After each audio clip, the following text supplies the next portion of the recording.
Peace. What's good, guys? How's it going? Hope you guys are doing well. Let's talk about and discuss NXT for September the 13th, 2022. This was a really fun, calm, cool, down-to-earth episode of NXT. I thoroughly enjoyed the episode. So we are going to go ahead and talk about the end of the show first, and then we will get on into the review after. Please hit the like button, comment down below, and subscribe for my videos. Alright, so the show ends with a final video package highlighting the NXT roster, and it signals the possible end of the 2.0 branding. So the NXT logo flashes across the screen with a black and gold and yellow color pattern along with white stripes, and it's being narrated by Shawn Michaels. He's doing the narrating in this, and then it ends with a Triple H voiceover where he says, "We are NXT." So this is what I think is going to essentially happen. I don't think that WWE is going to regress. I don't. Life is all about progressing and moving forward. That's what evolution is. That's what life is. Life is a constant journey about always constantly evolving and changing. It would make zero sense for NXT to go back to what it was originally. It wouldn't make any sense. There's no way. Number one, you don't have any indie talent anymore.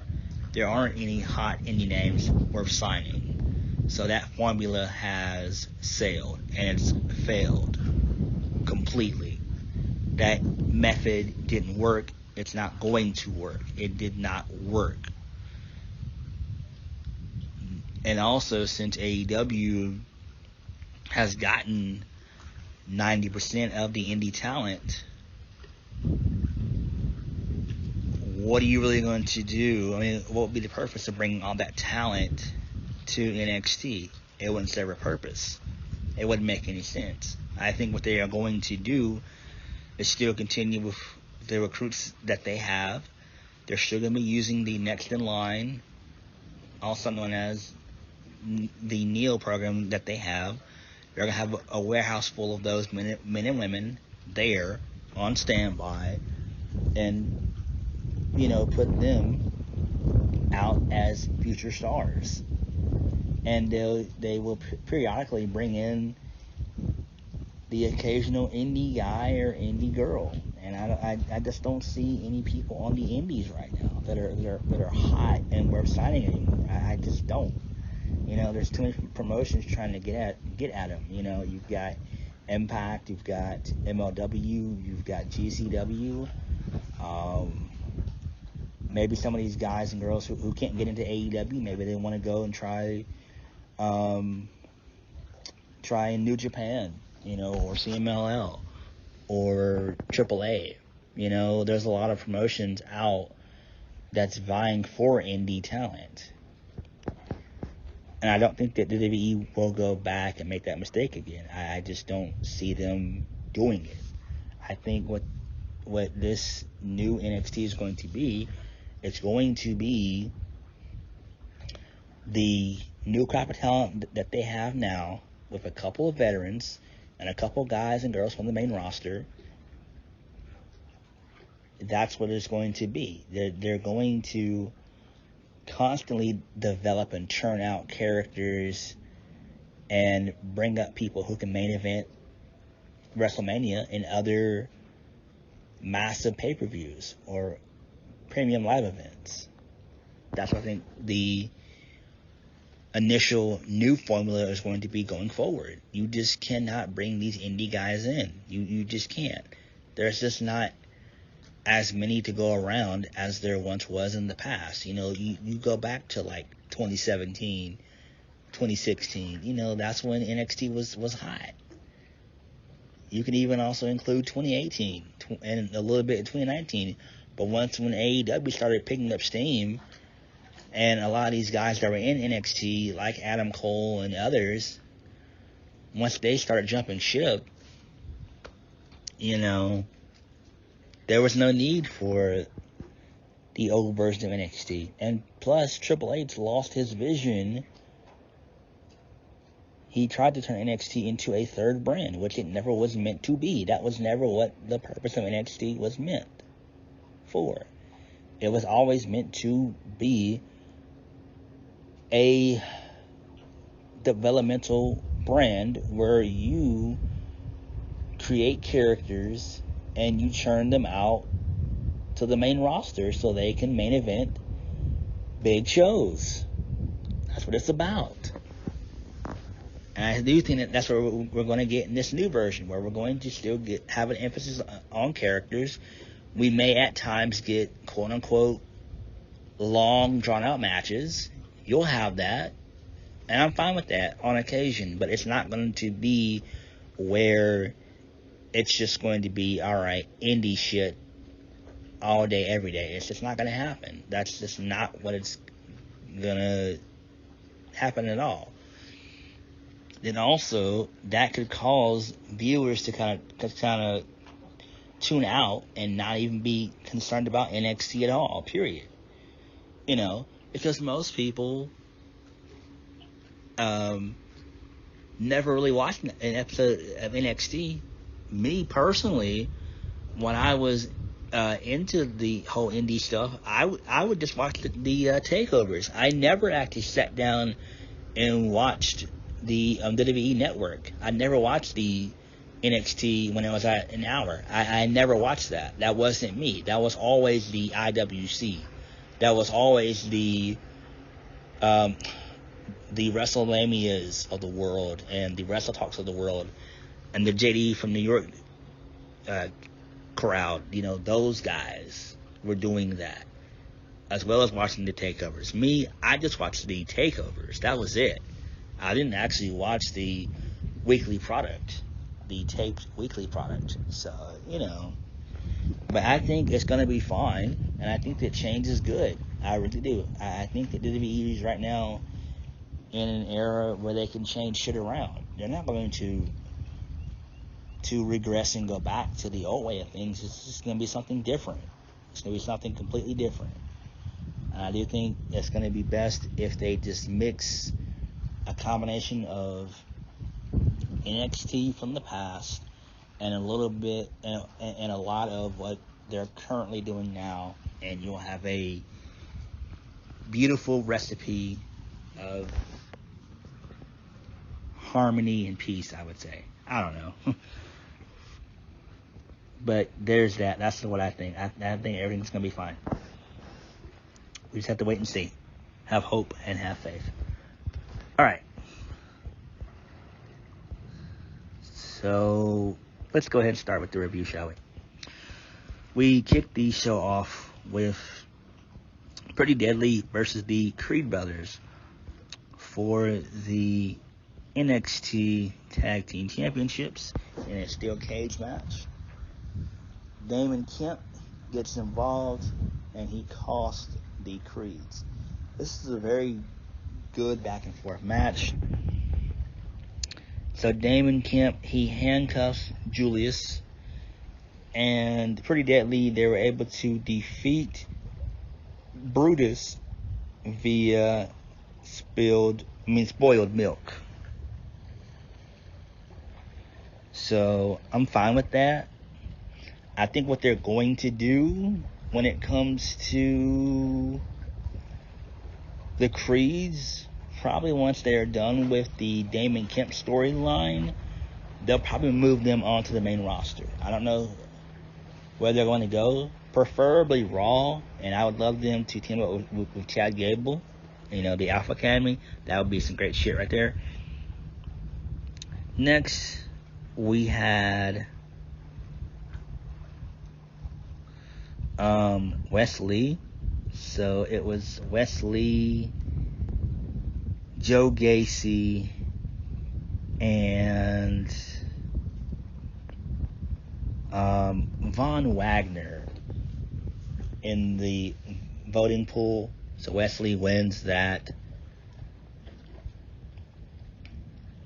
And I didn't vote at all, so I'm glad I didn't.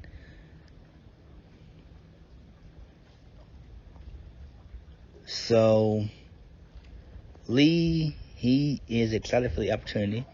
He says that he understands it's a big responsibility since the fans chose him.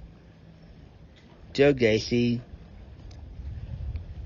he says he accepts the fan vote, but he has other things to do. And Von Wagner said some dumb shit, and, you know, who gives a fuck? Fuck Von Wagner. So then we get a video package highlighting the NXT roster. We get that in the middle of the show. Next, Fallon Henley with Josh Briggs and Brooke Jensen. They were doing a match for Connor's Cure. So Mason Ramirez, he was selected. He accompanied Briggs and Jensen and Fallon Henley to the ring. So Fallon, she defeats Last Legend very quickly. So that's good. I'm glad that match was short. She wins via the Shining Wizard. And so post-match, Briggs and Jensen, Fallon Henley, they celebrate with the kid who is a survivor of pediatric cancer. So that's always a good thing. Next, Lalisa Leon. She's in the trainer's room, and she tells Valentina Perez that her leg is torn, and she's going to be out for 9 months. So Sanga, he's there, and he says, turn a negative into a positive. He says that it's time for Valentina to shine, and the time is hers now. And then they're interrupted by Von Wagner and Mr. Stone. Oh my God, what the fuck? And then Von Wagner and Sanga, they have a stare down. I couldn't give one single fuck. I am a fan of Sanga. Sanga can work. I can get down with Sanga. Von Wagner, he can fuck off.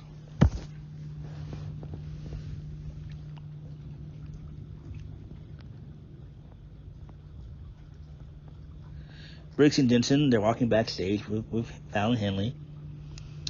And Jensen, he compliments Mandy on her titties. Actually, he meant to say her titles, but yeah, he did say titles. But we all knew that he was implying about her titties. Yes.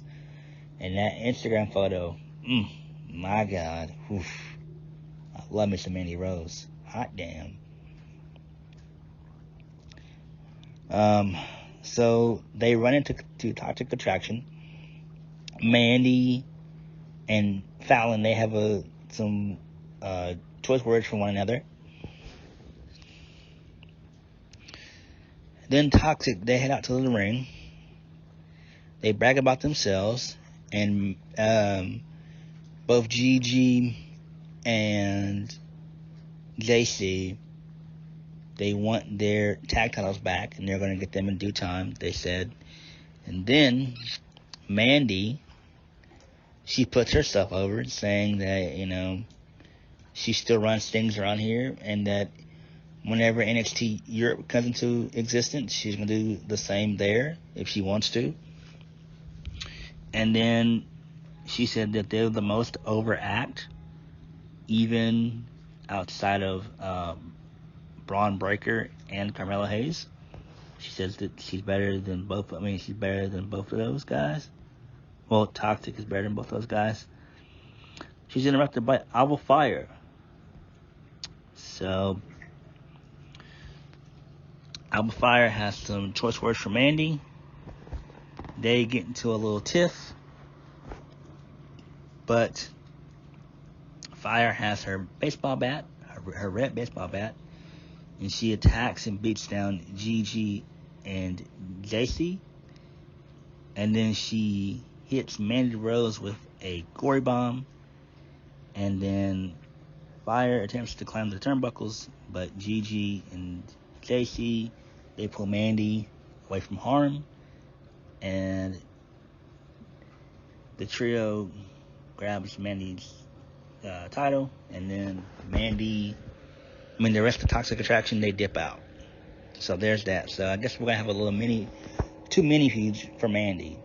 One being Fallon Henley, and the other one being, the immediate one being Alba Fire, which I'm fine with. I'm fine with that. So there's that.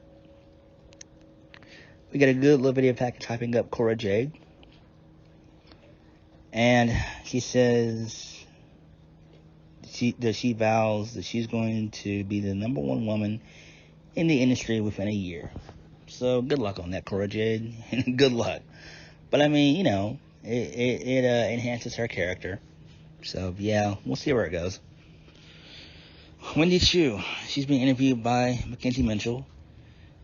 Thankfully, she was interrupted by Lash Legend. Those two had a back and forth and talked shit to one another. And then Chu, she says, the last person who made fun of me, I turned their lights out. She was talking about Tiffany Stratton. So this sets up a match between the two next week. And I couldn't give one iota of a fuck. Next, we get the in-ring debut of Quincy Elliott. And I thought I was going to shit all over this, but it was kind of funny, It is what it is. I could care less. He wins with the bonsai drop. He's like a mixture of gold dust and velveteen. That's what I would say.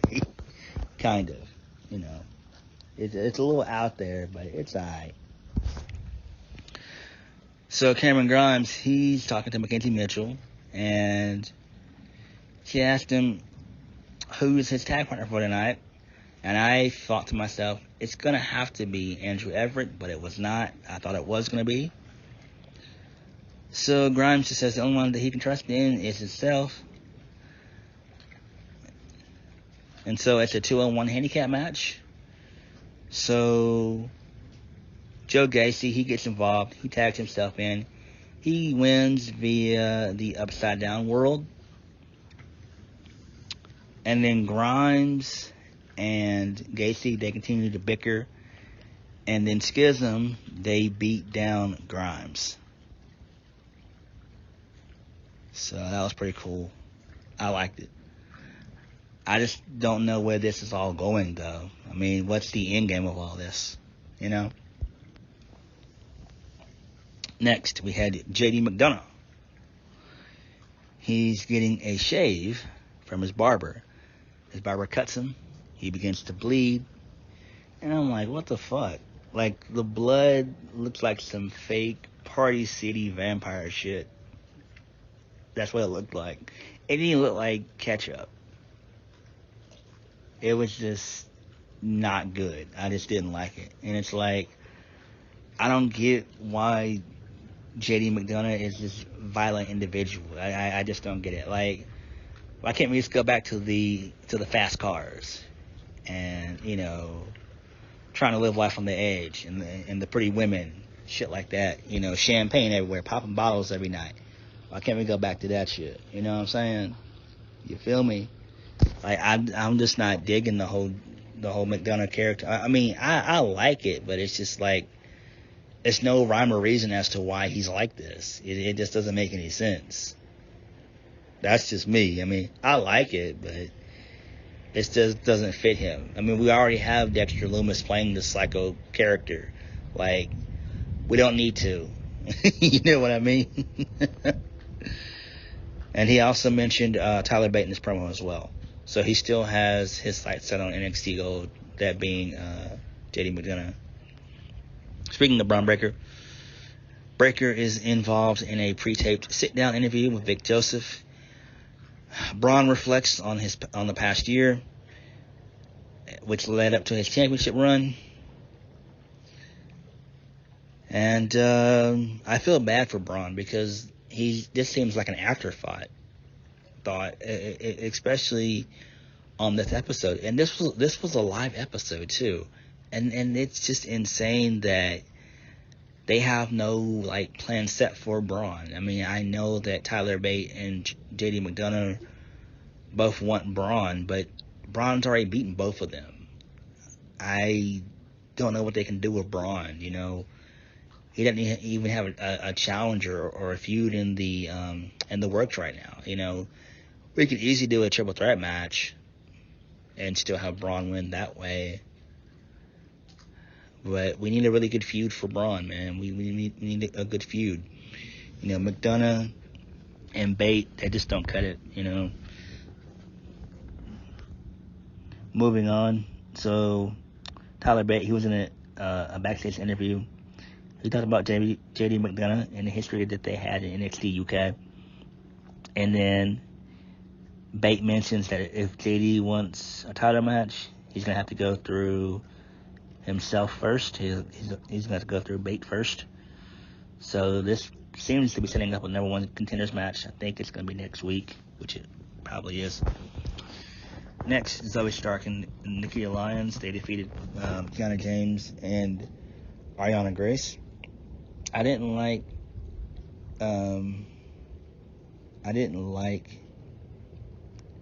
the theme music for Kiana James. I just didn't like it.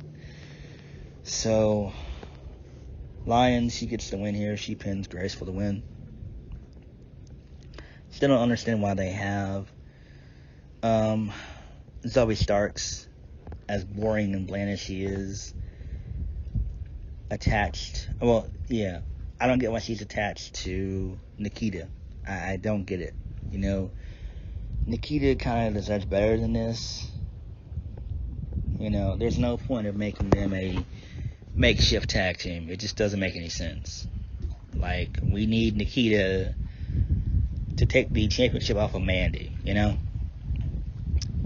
Idris Inoue and Malik Blade, they were in the parking lot. So you know some shit was going to go down. So, they're talking to someone, to an unknown person in a hood. And the person was trying to get Blade and Inoue to vote for Gacy as the biggest star. But that turned out to be Braun Breaker. So, both Inoue and Blade, they turned down the offer. And then they were beat down by the dyad after they had some choice words with the dyad. So, okay.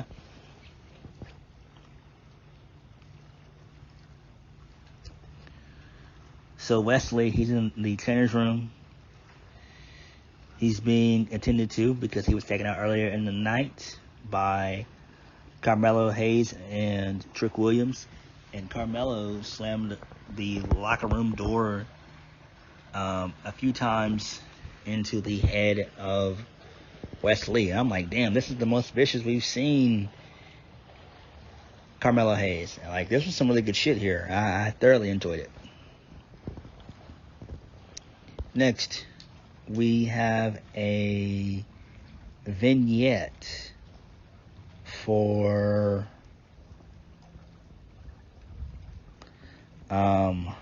Oliver Carter, who formerly was known as hold on, give me 1 second. Let me pull him up real quick.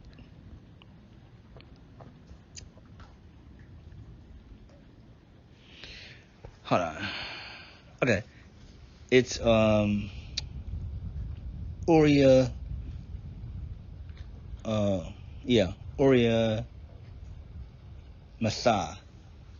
So yeah, he's African. So he's from the UK, which is pretty cool. It's interesting. I'm glad that they changed his name. It was gonna be hard to get him over with his African name, and I'm pretty sure that Oliver Carter was or probably is just a wrestler name, not his actual name. There's no fucking way. It's gonna be an uphill battle for him. He's gonna have a tough time getting over, since he kind of has the agility of like Wesley and Malik Blade and Inoue. All those guys rolled into one kind of. So it's kind of like one-dimensional in that. So I don't know. They'll have to figure out a character for him. I mean, I get why folks are mad, but it's not really gonna matter. And he debuts next week. Grayson Waller, he's interviewed by Mackenzie Mitchell. So she announced the Final Four in the fan vote for the biggest NXT star. So it came down to Toxic Attraction, Carmelo Hayes, and Nikita Lyons.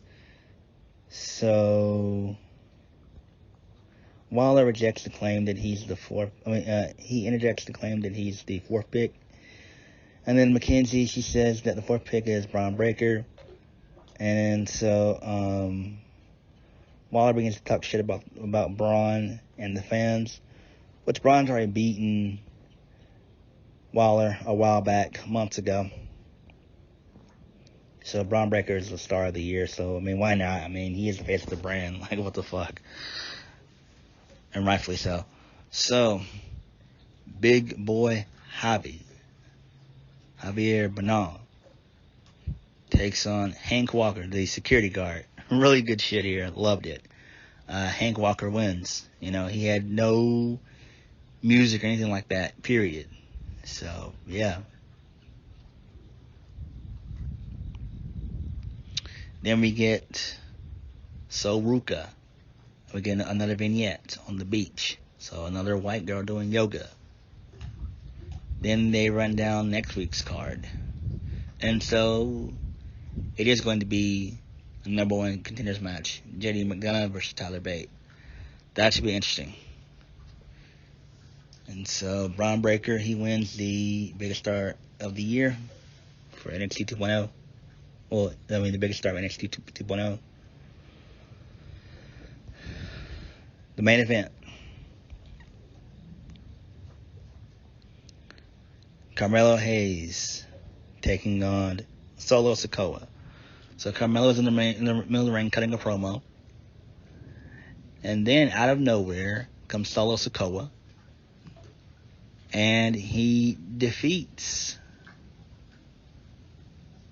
Carmelo Hayes to become the new NXT North American Champion, which is great. So he wins via a Uranagi into the Uso Splash for the 1-2-3. Tremendous. I'm glad. And this was great because the crowd was all for Solo. They were all team Solo. So it's interesting to see what happens. I wonder if this is going to play in with Sami Zayn, because the bloodline, because Jay did mention that Sami Zayn has to start getting some gold like everybody else. So does this mean that we could see Sami challenge for either the United States Championship or the Intercontinental Championship, or go down to NXT and try to challenge for the NXT Championship and do some work with Braun Breaker? That could be awesome right there. And that's what I would do. I would have Sami first go after Lashley, then fail. Go after Gunther and fail. And then go after Braun and fail.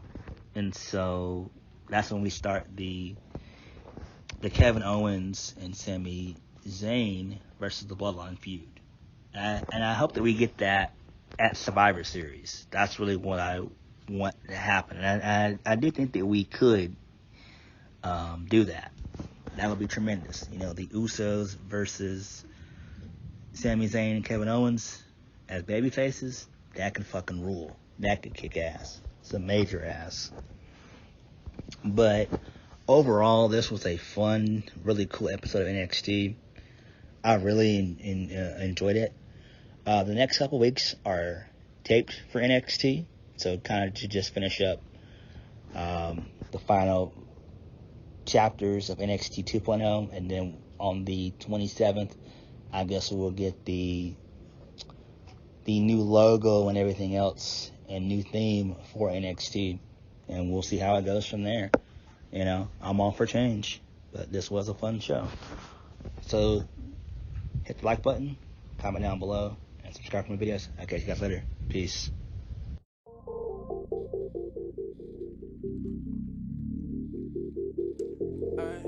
To the end.